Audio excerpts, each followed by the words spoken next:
Waji Hamad, let me speak. Waji Hamad, who owns Last Call Liquor, it was struck by several bullets. He wanted to file charges. Were you shooting at Last Call Liquor for some reason? Huh? Well, that's what got struck by your wild bullet fire. Man, I got hit in the midst of Juan Rojas, whose passenger car was struck by several bullets coming from Bennett, he wanted to file charges against you as well. Were you shooting Juan Rojas for some reason? incorrect.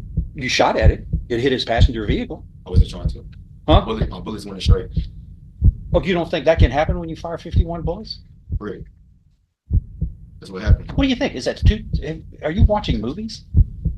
I mean, 51 bullets. What were you firing from? What kind of weapon was it, and what was the magazine? Glock 45. How many times did you reload? 3 times. Sir? 3 times.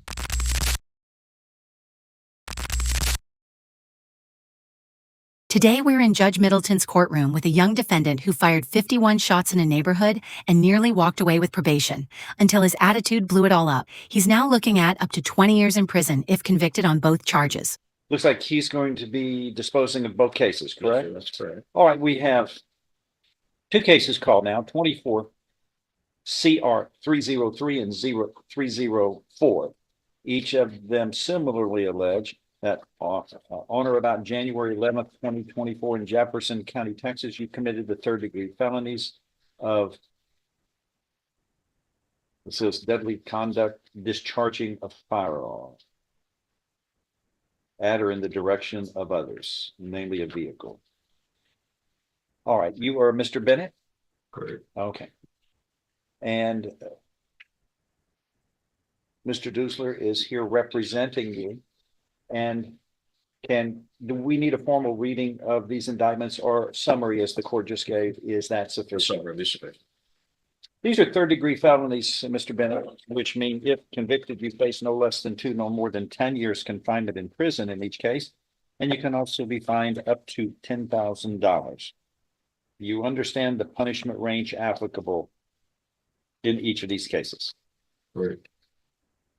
Agreements have been reached where you would be placed on deferred or unadjudicated probation on each case. Is that right, everybody? Yes. Which will be up, which can be up to 10 years in length, fine $500.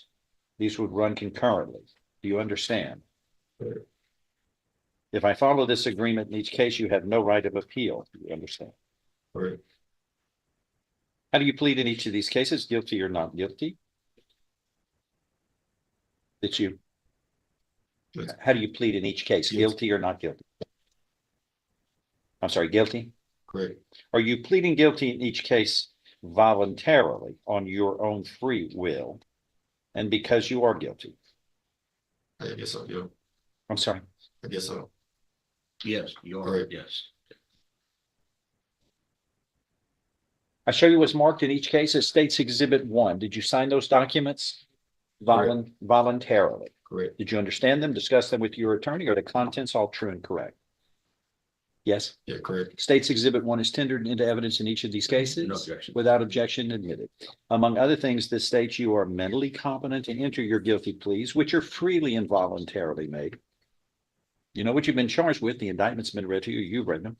You are guilty of the crime charged in any lesser included offenses. You are giving up your rights to a jury trial and the right to the appearance, confrontation, cross-examination of witnesses. You are totally satisfied with the representation provided by your lawyer. All of this is true. It states, so help you God. Is that so? Correct. State's Exhibit 1 is made a part of the record for all purposes. Pre-sentence reports waived. Yes, sir. Stand by, please. All right, I'm looking at this probable cause affidavit, and what happened here? Somebody show you my car. So you quite naturally then fired 51 rounds at other people. I was actually, You didn't even know who you were shooting at, did you? yes, I did. Well, that's not what these people say. These people. I seen them run towards my car, and I just saw them. At what? Let's see. You. Enjoying this trial? Go ahead and hit that like and subscribe button. We've got plenty more epic court trials coming your way. Waji Hamad, let me speak. Waji Hamad, who owns Last Call Liquor, it was struck by several bullets. He wanted to file charges. Were you shooting at Last Call Liquor for some reason? Huh? Correct. Well, that's what got struck by your wild bullet fire. May have got hit in the midst of, Juan Rojas, whose passenger car was struck by several bullets coming from Bennett, he wanted to file charges against you as well. Were you shooting Juan Rojas for some reason? incorrect. You shot at it. It hit his passenger vehicle. I wasn't trying to. Huh? My bullets went straight. Oh, you don't think that can happen when you fire 51 bullets? Correct. That's what happened. What do you think? Is that too, are you watching movies? I mean, 51 bullets. What were you firing from? What kind of weapon was it? And what was the magazine? Block 45. And How many times did you reload? 3 times. Sir? 3 times. You reloaded 3 times. Who in particular were you shooting at that you obviously missed? Who were you shooting at in particular? It's not supposed to happen in a city. They shouldn't be shooting at you, and you shouldn't be firing 51 rounds at different people who weren't involved. I was doing what I had to do to protect my child. If you was in that situation, you would have done the same thing. I'm sorry, sir. You're incorrect. I would be responsible in what I'm shooting at. Correct. If you would have killed anybody, you'd have been charged with murder. Correct. In spite of what your intentions may have been. Correct.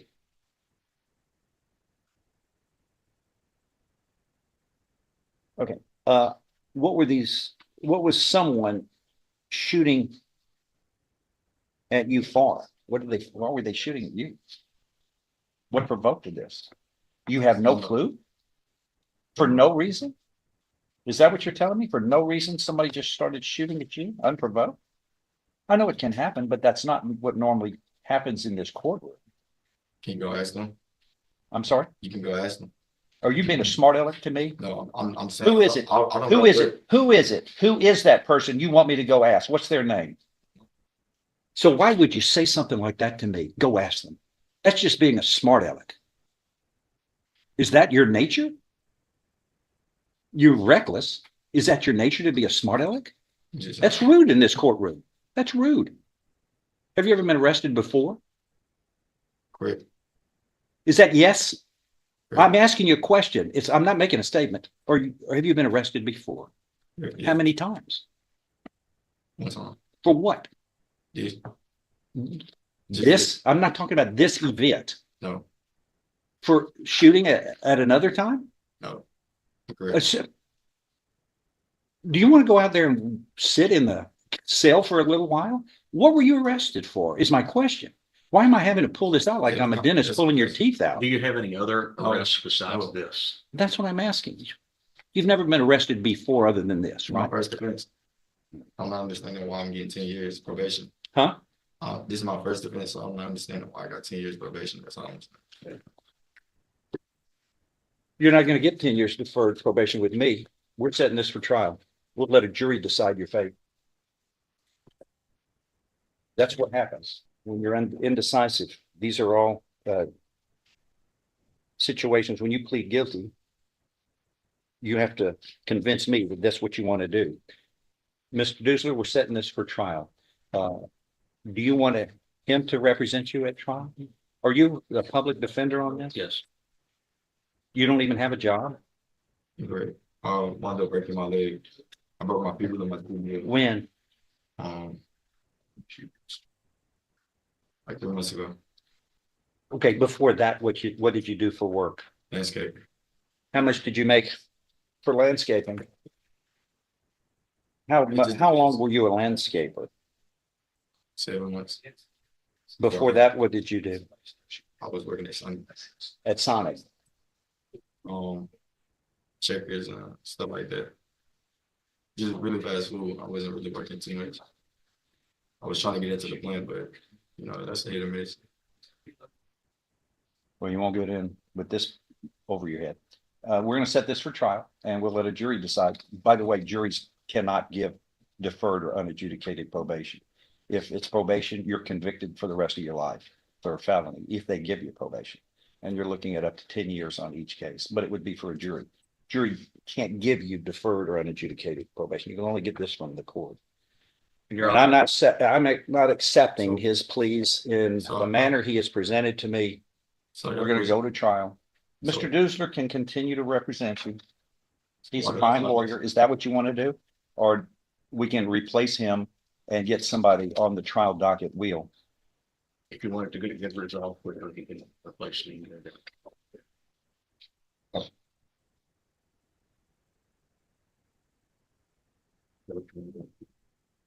So tell me this. About to go.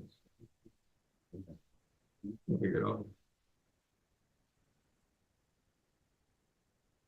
Mr. Bennett, you and I have gone over this at length, and while we feel that 10 years is a long time to be on probation, you understand that the court was going to cut you a break by giving you deferred adjudication. Also, I can shorten it by a third, but for people who do, Exactly. which I do every day. Since you've never been on But probation, that's not going to be applicable in this case.